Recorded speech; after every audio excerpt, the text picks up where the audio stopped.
and welcome back. So for today, we are re-exploring a place that I've traveled through in the past after finding it accidentally, traveling through another area, and it just kind of catches your eye from a distance because it is very scenic, very interesting looking. But recently, I have read a book called Pennsylvania Ghost Hunting.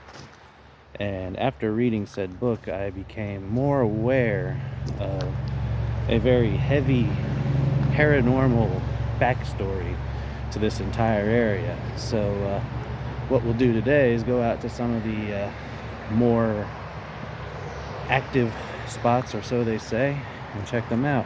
So on that note, let's go.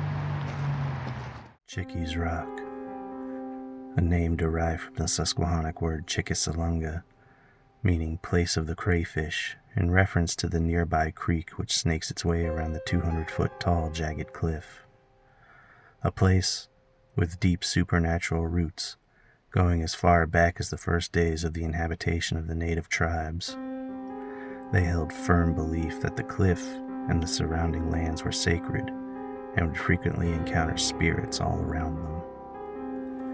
It was in the 1700s when the first white settlers would move in on the hallowed grounds and build their villages and numerous iron furnaces upon it. The village of Chickies would thrive until the early 1900s, when the iron industry would begin to move westward and the residents would follow, abandoning the town and all of the furnaces. But during the era of the village, and even to this day, the people would learn of the aura of Chickies Rock and its many spirits and guardians. The first, and perhaps most well-known set of spirits is said to haunt not only the top of the cliff, but the base as well. Winunga was a Susquehannock brave, a warrior, a man who had emerged victorious in numerous battles against the invading white settlers. He was prospering in life, and had even managed to enter a courtship with the maiden Wanuita, the woman whom he had been in love with since they were both children. One day, Wanuita asked Winunga to join her at the top of Chickies Rock, their usual rendezvous spot, as she had something important to discuss with him. Excited, thinking she was finally preparing to arrange a marriage with him, he eagerly agreed. What Winunga did not know was that Wanuita had been having an affair with one of the white settlers from the village, and she was leaving him for the villager. Winunga's heart shattered when she delivered the news that night. He was devastated, but his sorrow soon turned to rage as it all settled into his mind. The love of his life was rejecting him in favor of one of the people he had been waging wars against. He could not bear it. He let out a primal scream and advanced towards his former lover, intending to take her life. Fearing that Winunga may react this way, Wanuita's lover had concealed himself in the woods and had been watching the whole interaction. Seeing what was about to happen, he dashed from his hiding place and attacked Winunga. This, however, would only delay the inevitable. The villager was only a simple laborer at one of the iron furnaces. He was no match for the seasoned warrior. Winunga easily overtook the villager, and in a matter of seconds had carved him up and slashed his throat with a tomahawk. While his adversary barely clung to life, Winunga dragged his limp body to the edge of the cliff and tossed him off. As he stared in a daze at the lifeless body of the villager down below, a horrified scream broke him from his trance. Wanuita was having a breakdown at the violent murder of her new lover that had just taken place in front of her. Winunga now set his sights on his former lover. He took one last look at the broken corpse at the bottom of the cliff, and with a snarl he once again stormed over to the hysterical Wanuita, who was now screaming, "Chickies! Chickies!" hoping that someone else from the village would hear her cries and save her. But it was no use. He snatched her by the hair and dragged her to the edge of the cliff. "Chickies!" she continued to scream, but with tears in his eyes, Winunga wrapped her in one last embrace before diving off the cliff sending them both to their deaths. To this day, it is said the spirits of all three can still be encountered, usually through disembodied screams and cries at the top of the rock. Some people even report hearing Juanita's voice screaming, "Chickies," as she plummets to the ground. Others even report seeing 3 glowing orbs of light floating over the edge of the cliff all the way to the ground below. At the base of the rock, people often encounter cold spots and feelings of unwelcomeness, and hear screams coming from seemingly nowhere. Could this be the angry spirit of Winunga trying to scare people away from the place of his death? Perhaps. Or could it perhaps be one of the many other casualties to happen at the rock? The lovers' quarrel was far from the first or last death to take place here. For many years, countless people met their end at the cliff, most of them being careless thrill-seekers venturing too close to the edge while on top, or slipping from the rock face while attempting to climb it. In fact, until the state built the barriers at the top to keep people away from the edge, Chickies Rock was averaging at least 1 death a year from people accidentally falling off of it. Not all of these deaths could be attributed to accidents, however. Many were confirmed to be suicides, while several others were later determined to be foul play. It then begs the question, are the many disembodied screams all due to the murder-suicide of Winunga?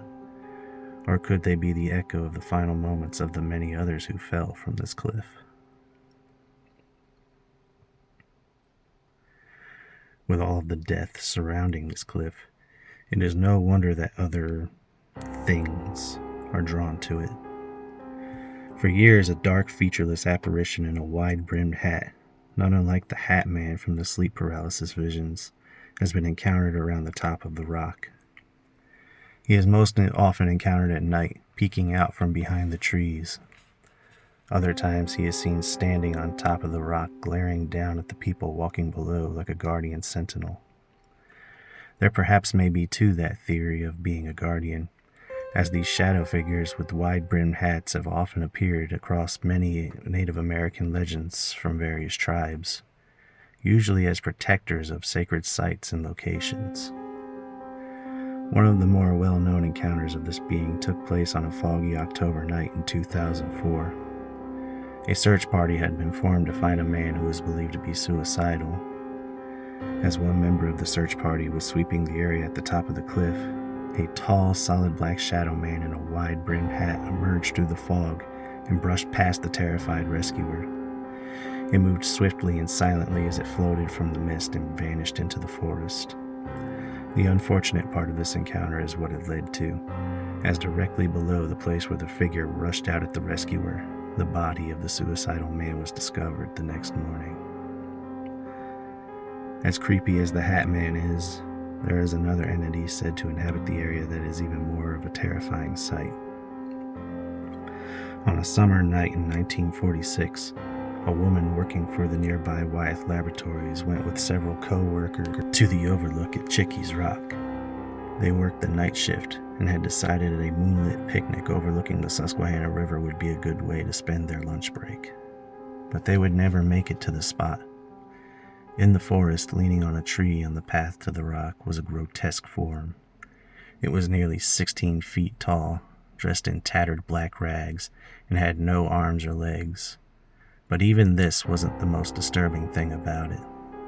That distinction would go to the creature's head, which had mummified leathery brown skin with several knives sticking out of it. The terrified party fled the area, telling the people in a panic what they had encountered when they got back to town. Most did not believe a word they had said, but a few younger men took them seriously and decided to investigate. They formed a small group armed with lanterns and rifles and set out on the same trail where they had found the creature. At first they found nothing and were ready to chalk the story up to being the imaginations of some frightened people hanging out in a spooky place after dark. But as they drew closer to the edge of the cliff, they felt a rumble in the ground. To their horror, the same creature described by the group of lab workers had appeared behind them, and it was coming toward them. but it did not run or float. The monster seemed to just vanish, then instantly reappear against another tree even closer. A resounding thud and a violent shake of the tree with every appearance. The group, now terrified at the appearance of this abomination before them, beat a hasty retreat, not wanting to find out what would happen if it reached them. Encounters with this being are sparse, but have happened on occasion since then. Who or what this thing is anyone's guess, but whenever sighted it tends to be aggressive and territorial of the cliff, driving away any nighttime visitors that happen to come up to it. The limbless monster isn't the only aggressive spirit one can find in this place either. A short distance away from Chickies Rock is the Point Rock Tunnel, a 180-foot hole carved into the rock face for the Pennsylvania Railroad back in 1851. The railroad would remain in use for the tunnel until 1906, when the low-grade railroad would be built right next to it. It would go around the outside of the cliff that the tunnel was built into, thus making there be no need for use for the tunnel for train travel. The rails would be pulled up, and what was left of the train track would become a hiking trail. For as long as people have used the tunnel for foot travel, two main spirits have been reported here. One is that of an aggressive Native American spirit wielding a tomahawk. He is said to appear from the shadows and chase unsuspecting travelers with his weapon, only to have them look back once they exit the tunnel and see nothing there. Some people believe this apparition is the spirit of Wanunga, who may haunt not only Chickies Rock itself, but the trail system that winds around it, which goes right through Point Rock Tunnel. Others think it could be a separate native spirit, angered by the fact that a hole was blasted into the sacred mountain for a train track. Either way, this being seems to want to keep people out of and away from the tunnel. The other spirit is more of a peaceful one. He is thought to be the ghost of a bearded old man who was hit and killed by a train back when the railroad used to run through the tunnel. He is most often spotted in the tunnel between midnight and 1 a.m., holding a staff and a red lantern. Many of the people who witness him say he tends to give a friendly wave before vanishing into thin air. One cannot mention all of the strange phenomena that surrounds Chickies Rock without covering the area's native cryptid. Within much of the forests that line the banks of the Susquehanna, and especially in the vicinity of the cliff, is said to live a creature known as the Albert Witch. The Albert Witch, which is a deviation of a Pennsylvania Dutch word meaning apple snitch, is a 4 to 5 foot bipedal ape-like creature similar to a Sasquatch.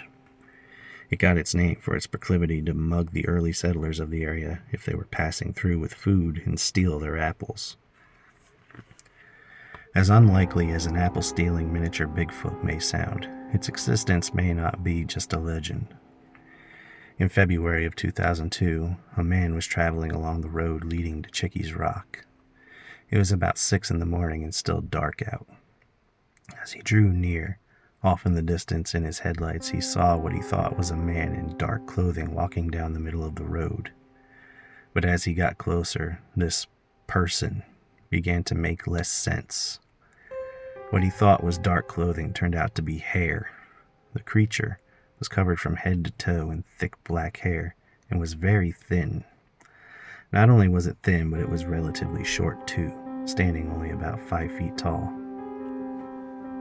The thing ambled along, seemingly unaware that it was being followed. The man inched closer and closer to it with his car, trying to figure out exactly what he was looking at. But as he got within a couple yards of the creature, it suddenly shot back an angry look from over its shoulder. The man could see 2 yellow eyes reflect in the headlights before the creature darted off of the road and disappeared into the woods. There is an undeniable energy one can feel when visiting Chickies Rock. From the impressive looming cliff to the ruins of the old furnaces, it would seem spirits and history are around every corner. Just exercise caution in its presence, lest you become the next disembodied scream in the night.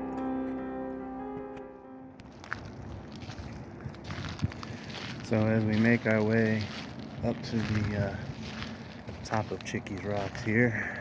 As the legends say, there are a couple of apparitions to look out for up on this particular area that we walk in here. That namely being the three spirits associated with the Lover's Leap story, and as well as a sentinel being that is more or less like the Hat Man sleep paralysis demon that is seen around up top here to watch out for. And the latter of the two tends to be the more unnerving one for everybody to encounter. He's actually the one that is visibly seen the most often, but the other three are more or less heard from up here up top. But as we look around here, it's a very beautiful yet ominous place we find ourselves within here. You know, we're up on the rock face of Chickies Rock, basically. And down below, behind us there, is the Susquehanna River. So, keep an eye out as we make our way back there. And there, of course, also is the third thing that is said to inhabit the entire area of not just Chickies Rock, but pretty much all of the wooded areas surrounding the Susquehanna River. That being the infamous cryptid known as the Albatwitch. Essentially miniature Bigfoot. A Sasquatch-like creature that is very slender and about the same height and stature as your average man that's seen around here. And that is, of course, what you have to keep an eye out for as you make your way up to the top of Chickies Rock. So far today, though, no sign of any such creatures. No strange activity to speak of, at least that I know of.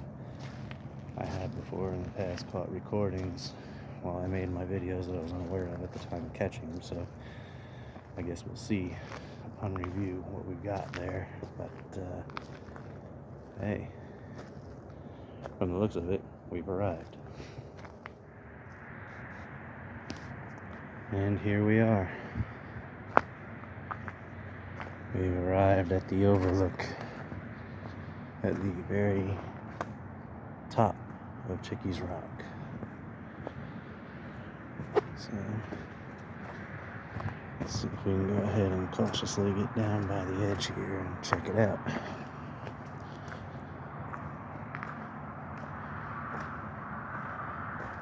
So, very fitting, ominous feeling up here today with the foggy background, the dreary weather. And we have arrived at the top of Chickies Rock.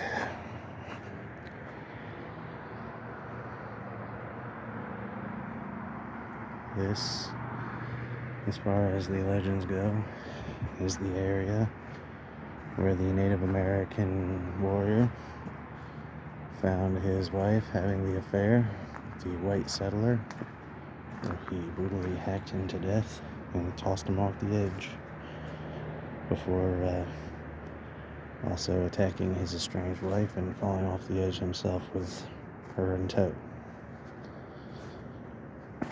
So, a lot of tragedy surrounding this place. And even aside from the urban legends, prior to the county installing all of these guardrails and barriers and stuff, they would have at least 2 people fall to their death off the edge of this thing, be it from suicide or accidental. There would be a lot of death surrounding this area on the top of this rock. And this, of course, also being the area where the Hat Man apparition is said to stand guard watching over people, staring at them as they hang out around the rocks.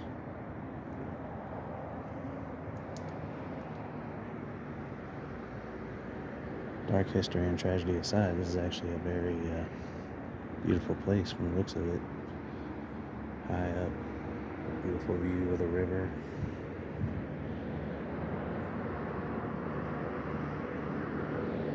Awesome.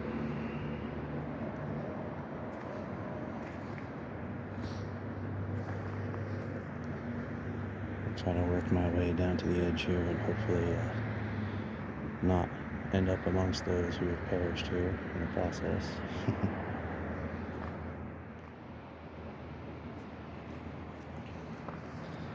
So here we have a look at going over the edge.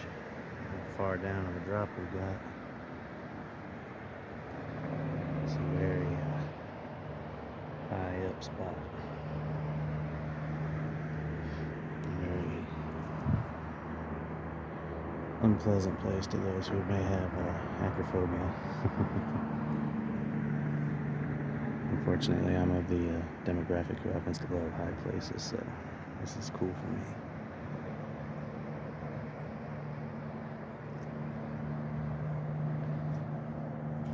Head on down over here.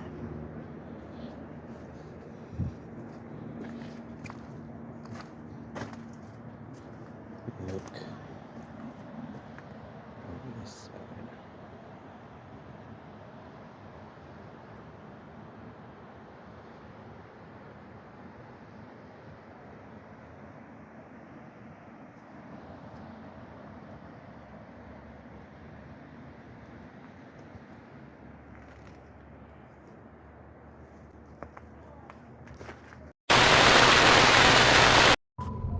Didn't you hear it? Listen again, and you will hear a whimper or somebody going, "Why?" That comes from seemingly nowhere. Take another listen.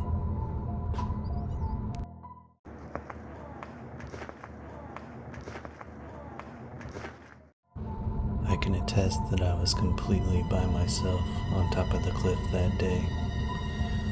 What made that sound or who said it is still unknown to me. I have no explanation for it. So now that we have checked out the top of Chickies Rock here, not encountered anything to my knowledge just yet. We'll move along and check out the bottom of Chickies Rock, which is also said to be quite active with various other spirits. So let's head down there, see what we get. Well, it took a minute to get over here, and the rain is coming down now, but we have reached the bottom of Chickies Rock. And you couldn't tell what a gigantic structure it was from where I was standing earlier, but here's a good idea of what we're talking about here.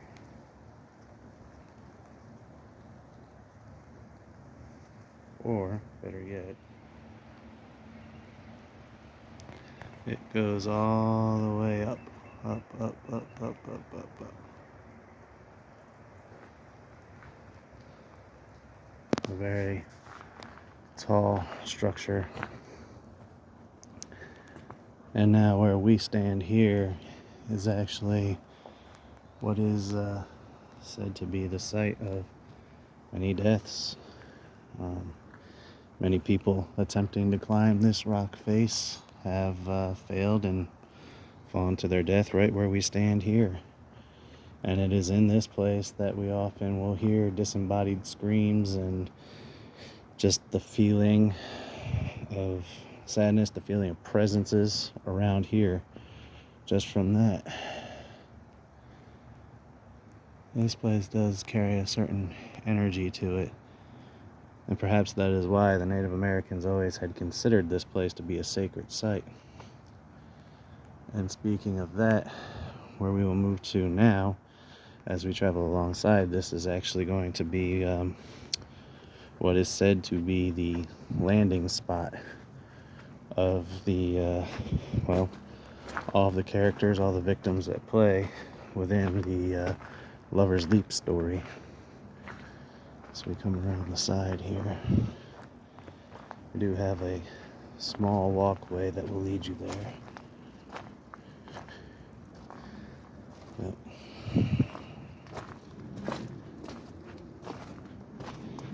This bottom area, of course, also said to not just house the presences of those from the Lover's Leap story, but also containing spirits of just disgruntled Native spirits, Native Americans for this area.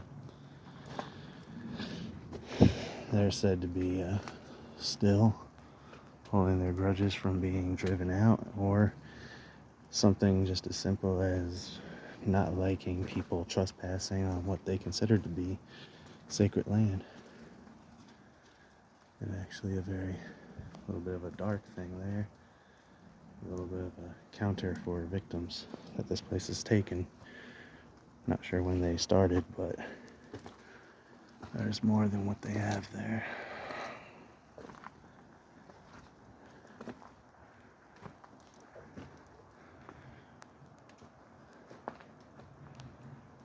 It's amazing. I believe we're right now about underneath where we were standing earlier at the top.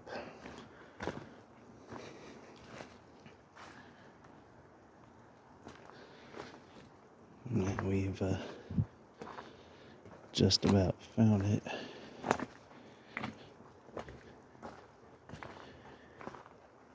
Here we are.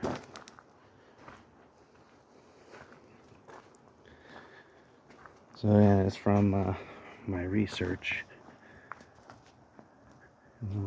Local folklore and the books and stuff are what claim that this little area is the spot where they landed off the side. It is kind of located right here next to this natural cave. Right here.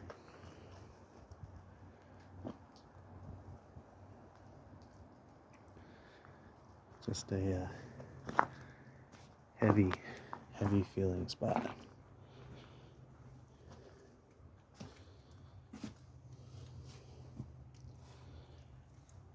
And again, who knows? The legends could entirely be untrue. But even the things that are backed up in historical facts, the many people who have plummeted to their death off the side, either by accident, suicide, or even the occasional murder, this spot has played host to many deaths. This spot is supposed to be the location, the residing spot of many spirits. You know, the Hat Man they speak of watches from up top here, and sometimes spotted from the bottom, watching from the top of the rocks. And of course, the grotesque other apparition, which I don't even know what to call him. The one with the knives in his head is often spotted around here, as well as all of those strange Sasquatch-like creatures that they call albatwitches. So, but this big rock formation is the epicenter of all of the legends, all the stories.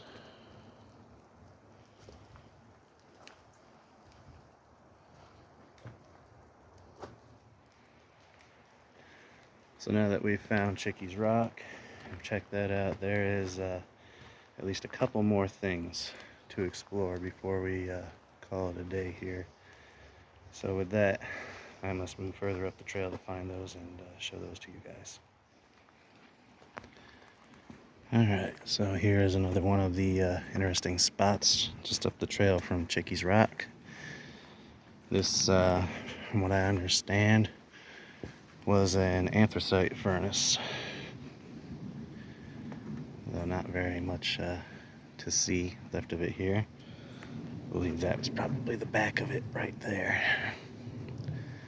We would be inside of it here. But even cooler than that is this old building that was a part of it.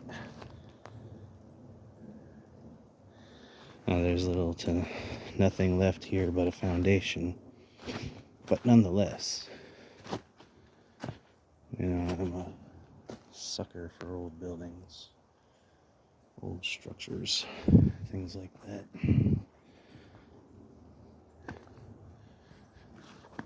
You can see from this wall, it still vaguely resembles a house, vaguely resembles the building it once was. Inside here, we got at least 2 walls left. Over there and here. You can actually still see floor timbers right there. Pretty cool. But this is just one of our stops before we reach the end. We still got one more thing to find, so let's carry on. Alright, been a couple miles, but we've arrived at the nest place that is said to have a lot of activity at it. Check this out. This is the Point Rock Tunnel. And this tunnel is said to be inhabited by a rather hostile and protective Native American spirit. It is said that when he appears, he's usually quite territorial and wielding a tomahawk.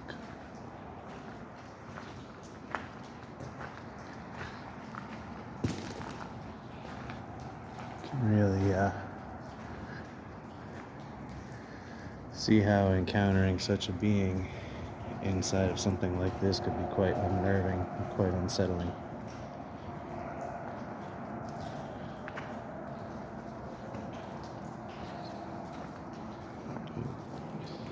What do you got going on here? We got that little fog on the lens there.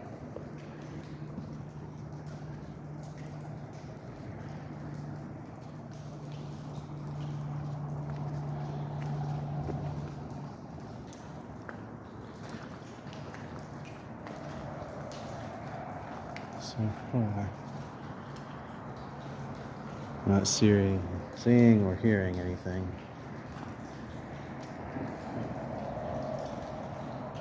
Who knows?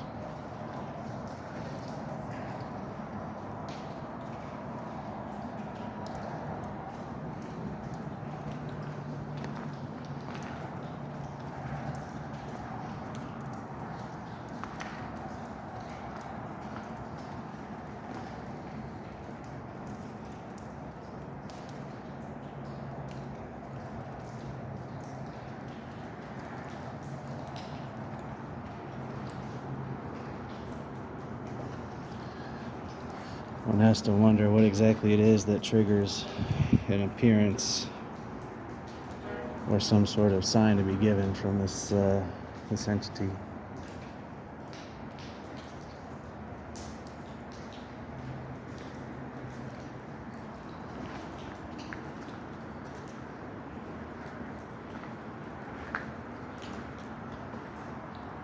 And we come out the other side of the tunnel here.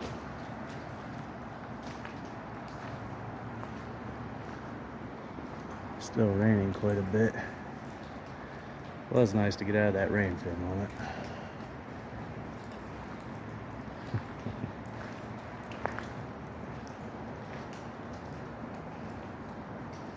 Suppose he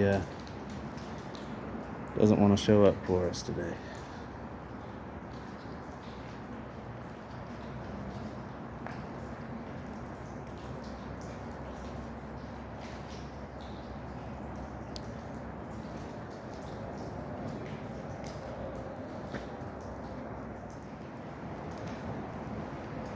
Alright, well, I know I said we only had one more thing 2 things ago, but this time, I mean, there is in fact one more thing to go find. So we're gonna find our way out through this rain, out the tunnel here, and go check it out.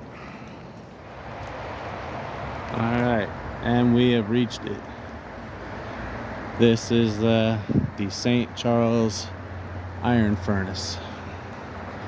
And this will be our last stop of abandoned things to see along this particular leg of exploring the area of Chickies Rock. This is the most intact furnace still on the site here. Because all the rest of them, there is barely anything left. But this one is still pretty close to the original shape. There's obviously in its time other buildings, houses, and stuff of that nature all around here. Ooh. As we come up inside, we're hit by a blast of cold air. But this is pretty damn cool.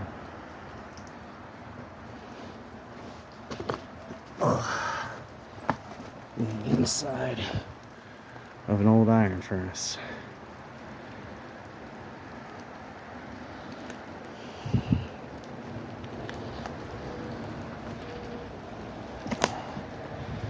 Let's have a look around here.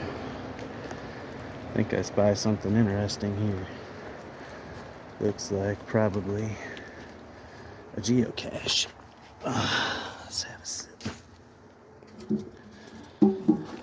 Oh, it is empty. Oh well. At any rate, pretty neat.